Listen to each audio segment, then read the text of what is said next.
문재인 대통령이 국민연금 개혁안을 중간 보고받고 전면 재검토를 지시했습니다. 국민의 입장에서 수정하고 보완하길 바란다는 건데요. 보험료를 인상하지 않는 개혁안을 만들어 오라는 뜻으로 보입니다. 국민연금 개편안이 어떻게 수정될지 관심이 쏠리고 있습니다. 한국보건사회연구원 윤성명 연구위원과 이야기 나눠보겠습니다. 어서 오십시오. 안녕하세요. 네, 알려진 개편안의 내용을 간단히 좀 설명해보자면 소득 대체율을 50%까지 올리고 또 보험료를 올리는 방안이 첫 번째. 두 번째가 소득 대체율을 지금 현재 45에서 40%로 낮추고 보험료를 올리는 그런 방안인데요. 이 개념, 소득 대체율 개념을 좀 설명해 주셔야 될 것 같아요. 예, 시청자분들이 들으시면 이거 굉장히 어려운 용어일 수 있을 것 같아요. 그러니까 쉽게 표현하면 근로기간 동안에 직장에 다닐 때 월급 받는 게 있지 않습니까?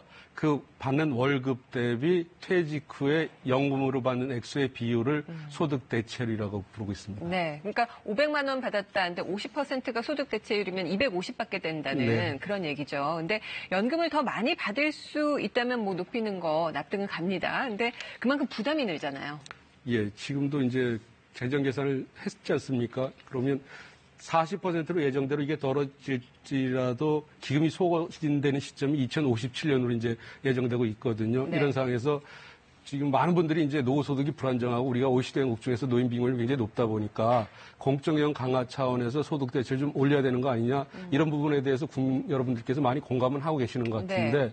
동전의 양면처럼 받는 게 많아지면 또 부담하는 부분이 또 많아지는 부분도 있고 네. 연금 문제에서는 이게 굉장히 복잡한 게 부담과 받는 그 시점이 동일하지 않다 보니까 제때 또 부담 수준을 올리지 못하면 또 후세대 부담이 많아진다는 측면에서 사회적 합의가 좀 어려운 사회적 합의 도시 좀 어려운 부분이 있는 것 같습니다. 네, 이번 개편안에 대해서 문 대통령이 전면 재검토를 이제 지시를 했습니다. 이 개편안 내용이 모두 이제 보험료율을 올리는 그 부분에 대해서 지적한 것 같은데 어떻게 보세요? 예, 두 가지로 유추해 볼 수 있을 것 같습니다. 일단 이제 작년에 대선 때 문재인 대통령께서 공약으로 내거신 게 공적형 강화 차원에서 소득 대체를 50%로 좀 올리겠다 말씀하셨는데 그 복지부에서 제 보고한 안 중에 확실히 50%를 어떻게 달성하겠다는 그 구체성이 떨어진 부분이 좀 있었던 것 같고요. 또 하나는 또 복지부에서 보고드린 그 어떤 개편안 모두가 그 보험료를 좀 많이 높이는 쪽으로 보고가 되다 보니까 이게 이제 국민 눈높이하고 어떤 차이가 좀 괴리가 있는 거 아니냐. 그런 관점에서 좀 다시 검토해보라는 지시를 하신 것 같습니다. 네. 보험료율을 인상한다 그러면 어찌됐건 국민들이 내야 되는 거기 때문에 구체적인 논리와 설명이 필요할 텐데 어떻게 보시나요? 이번 개편안 내용이 우리 국민 눈높이에 맞지 않다고 보시나요?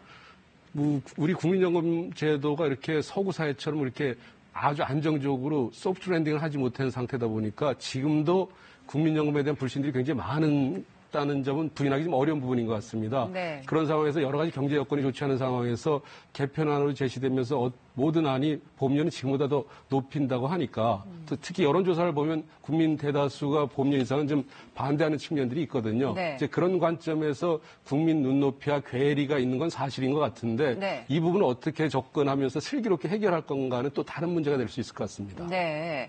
다른 OECD 회원국과 조금 비교를 해보자면 어떨까요? 우리나라의 수준. 지금 우리가 소득 대체율 아까 말씀드린 게 올 기준으로 45%인데요.